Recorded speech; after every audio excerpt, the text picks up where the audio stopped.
The week before I ran this poll, I took the trouble to do a special show, if you like, about Atiku and Ameachi.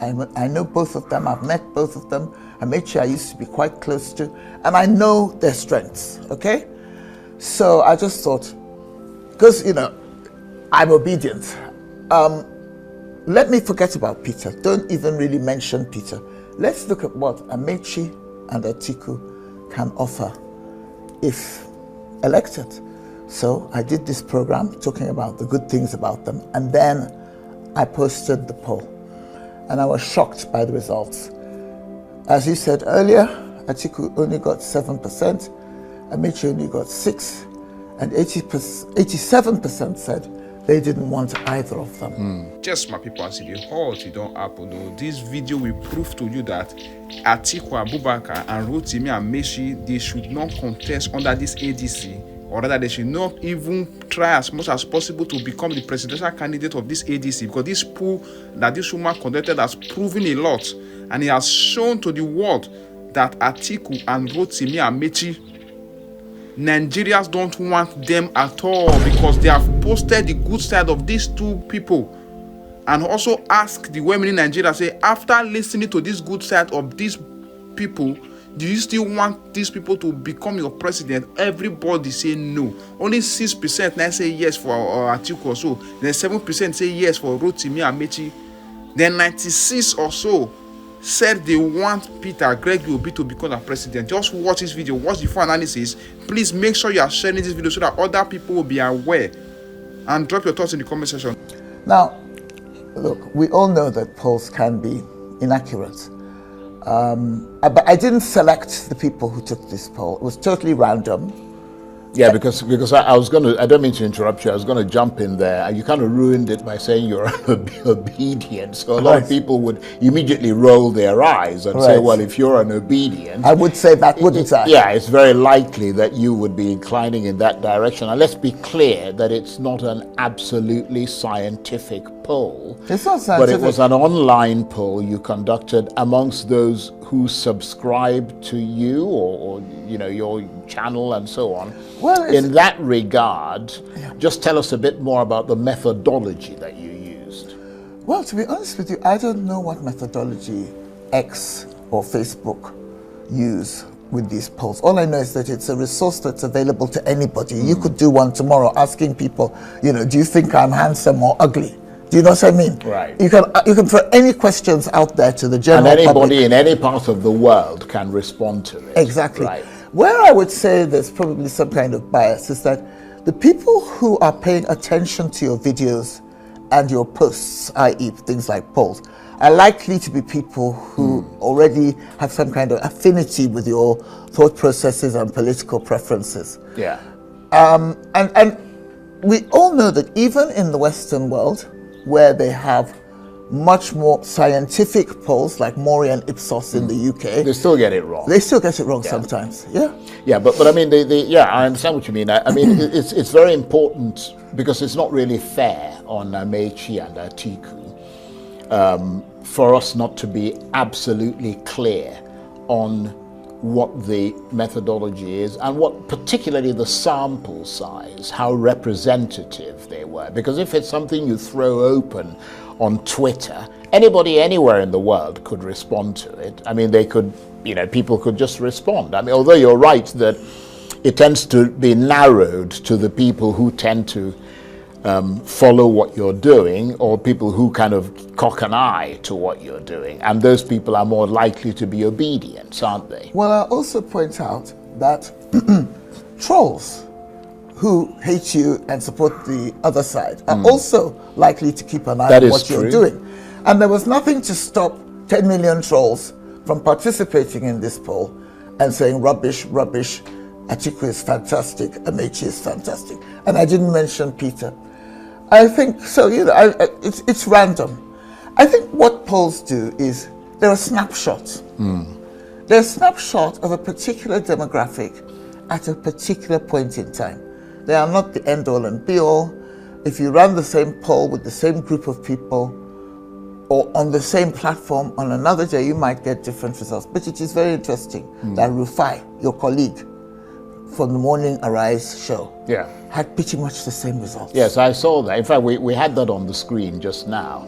But you also mentioned something else about one of your programs where you did something on, I can't remember whether you said Ameachi or Atiku or something, and the number of hits or something you got. I wasn't quite clear on that. Okay, so I have a YouTube channel called Donna's World. Yeah, and which I watch from time to time. Well, I should hope so too. Very good, actually. Thank I have you. to say. Thank you very much. Interesting. Thank you.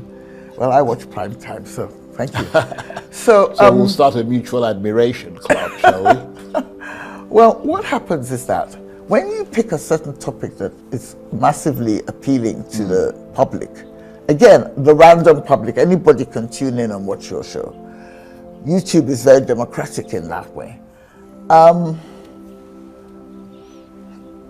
Some topics attract a lot of new subscribers and a lot of views.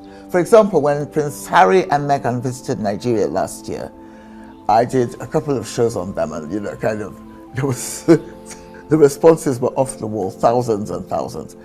The same thing, to some extent, happened this month with my channel. After a program on Peter Obi, I got 611 new subscribers. But when I did a program about Ameachi and Atiku the following week, I only got something like 170. So that's another indication, to some extent, of the popularity of the topic or individual that you are discussing. Yeah, but it also depends, because to be fair, when Rotimi Ameachi was on this program just a few weeks ago, sitting where you're sitting, I mean, he got more than 200,000 views within 48 hours after it was uploaded to YouTube. So the number of hits is not necessarily reflective of how popular someone is. It could also be how notorious or how infamous that person is. I mean, they tend to attract sort of, or how controversial they are. That was certainly the case with Harry and Meghan, because a lot of the thousands and thousands who responded thoroughly disapprove of Meghan's decision to drag Harry out of the royal family, as I do. And so, you can also get people who don't like you responding. So I suppose it's possible that the 611 Peter Obi hits or subscribers could have been people who hate him. Well, I don't know, to be honest. But what I was going to say is that I am very, very sensitive to this issue of your audience is almost sort of like subconsciously self-selecting. And so I'm a southerner, I'm from the South. I make a lot of noise about what's happening in the Niger Delta or in Rivers State, where I come from.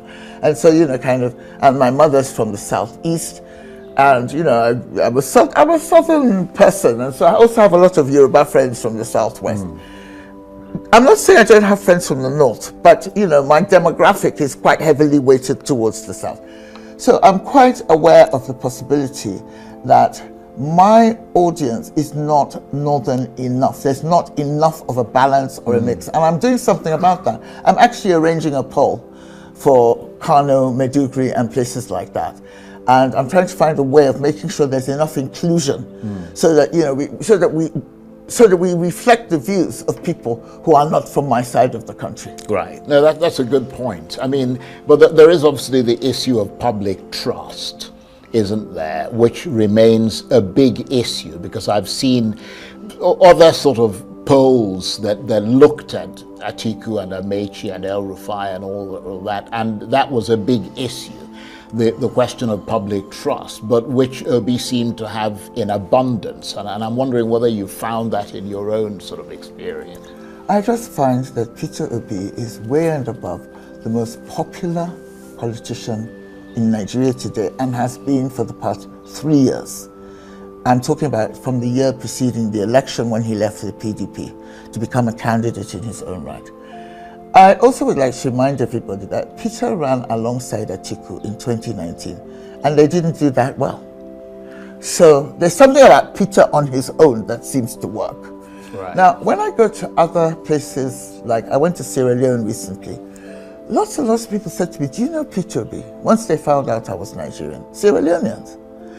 When I'm in London, Uber drivers, even Yoruba ones, who you would think would be Ashiwaju, often say, Madam, what do you do?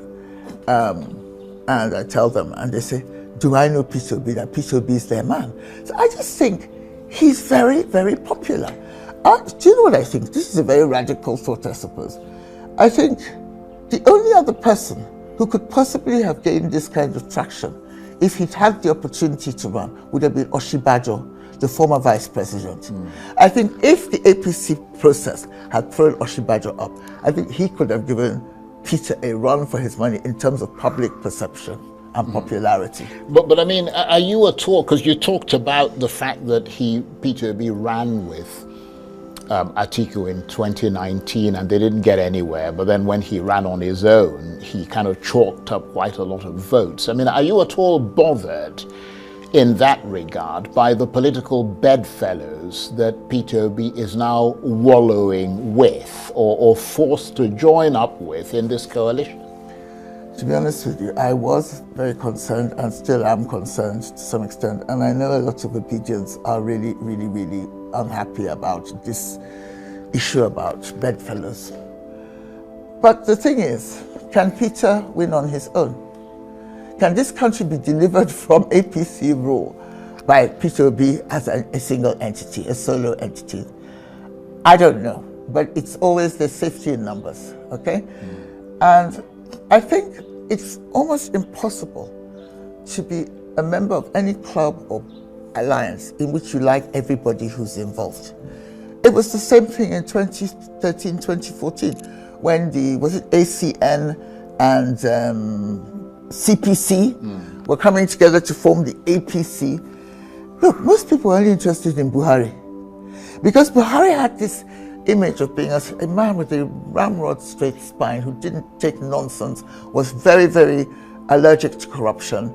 And I, for one, I fell for it. You know, I wasn't interested in the rest of them.